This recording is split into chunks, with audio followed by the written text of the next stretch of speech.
নমস্কার, Assam prime network থেকে আমি ইন্দ্রাণী আপনাদের স্বাগত জানাচ্ছি। সোনার জ্ঞান বিকাশ সিনিয়র সেকেন্ডারি স্কুলের বিরুদ্ধে উত্থাপিত অভিযোগগুলোকে নস্যাৎ করল স্কুল কর্তৃপক্ষ।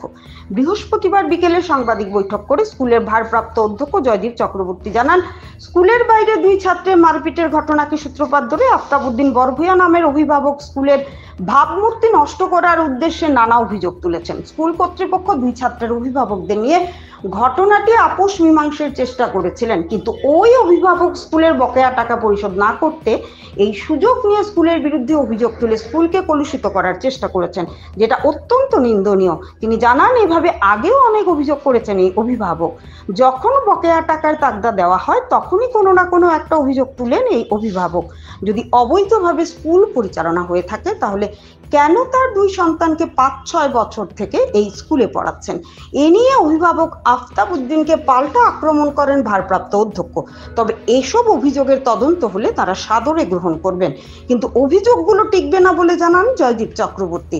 এদিন সাংবাদিক বৈঠকে উপস্থিত ছিলেন স্কুলের পরিচালক এসাদ হোসেন লস্কর, শিক্ষক বাহারউদ্দিন চৌধুরী, অফিস স্টাফ জয়শ্রী দাস প্রমুখরা। আমরা চেষ্টার কোনো ত্রুটি করিনি। রাত ঘটনার দিন কিছু সময় পর অভিভাবক সহযোগে আমার জ্ঞান বিকাশের কর্ণধার গেছেন সেখানে। ওনার বাড়িতে যাওয়ার পরও আপোষ মীমাংসার চেষ্টা করা হয়েছে। তখন ওনাকে তিনি বলেছেন যে আপোষ মীমাংসাতে তিনি রাজি নন এবং ওনার স্বপ্ন আমাদের এই স্কুলে তালা ঝুলানো। এরকম পরিপ্রেক্ষিতে আর আপোষ মীমাংসার কোনো রাস্তা খুঁজে পাওয়া যায়নি। তারপর তিনি কিছু নিউজ চ্যানেলে কিছু তথ্য পরিবেশন করেছেন, কিছু রিপোর্ট দিয়েছেন আমাদের স্কুল সম্পর্কিত। তো একটা কথা এর মধ্যে বলতে চাই, এই জ্ঞান বিকাশ বিদ্যালয়ে ওনার এক ছেলে এবং এক মেয়ে এখন অবধি পড়ছে। মেয়ে 10th পাস করে একাদশ শ্রেণী উত্তীর্ণ হয়ে দ্বাদশ শ্রেণীতে পড়ছে, আর ছেলে একাদশ শ্রেণীতে পড়ছে, যে আবেদ রসুল এই ঘটনার সঙ্গে জড়িত।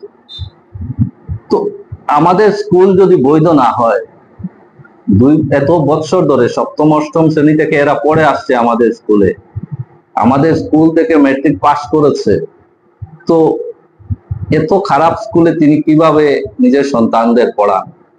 দ্বিতীয় যে প্রসঙ্গ বিশেষভাবে উঠে আসে সেটি হলো, যখনই আমরা স্কুলের বকেয়া বেতন পরিশোধের কথা বলি তখনই তিনি আমাদের স্কুলকে নিয়ে যা খুশি তা মন্তব্য করেন।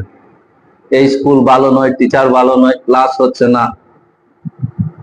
কিন্তু বেতনের কথা না বললে তখন আবার স্কুল খুব ভালো, কোনো অসুবিধা নেই, সব সুন্দরে চলছে, কোনো সমস্যা নেই। তো এই হলো ওনার স্বাভাবিক প্রকৃতি, সহজাত প্রকৃতি যেটাকে আমরা বলি। উনি যে রিপোর্ট দিয়েছেন সেখানে বলেছেন আমাদের স্কুল কসাইখানা, আমরা ছাত্রদেরকে একেবারে চাপিয়ে বেতন নিয়ে নিই জোর করে। যদি এরকম হয়, আমাদের স্কুলে জ্ঞান বিকাশ বিদ্যালয়ে 30% বিপিএল ক্যাটাগরির ছাত্র আছে যারা বিনা বেতনে আমাদের এখানে পড়াশোনা করে।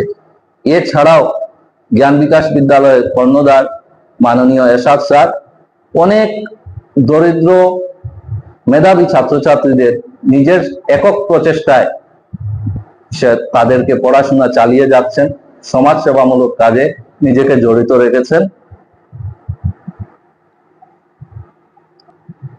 উনার অভিযোগের ভিত্তিতে আমি এই বলবো যে জ্ঞান বিকাশ বিদ্যালয়ের সব নথিপত্র বৈধ। আইএস থেকে শুরু করে ডিরেক্টর এবং স্কুল বোর্ড পর্যন্ত পরিদর্শন করে গেছেন এবং প্রয়োজনীয় নথিপত্র আমাদের কাছে আছে, পারমিশন, রেজিস্ট্রেশন, এমনকি ইউডাইস পর্যন্ত আমাদের কাছে আছে। এবং উনি যেসব অভিযোগ তুলেছেন আমাদের বিরুদ্ধে, তিনি চেয়েছেন ম্যাজিস্ট্রেট তদন্ত হোক।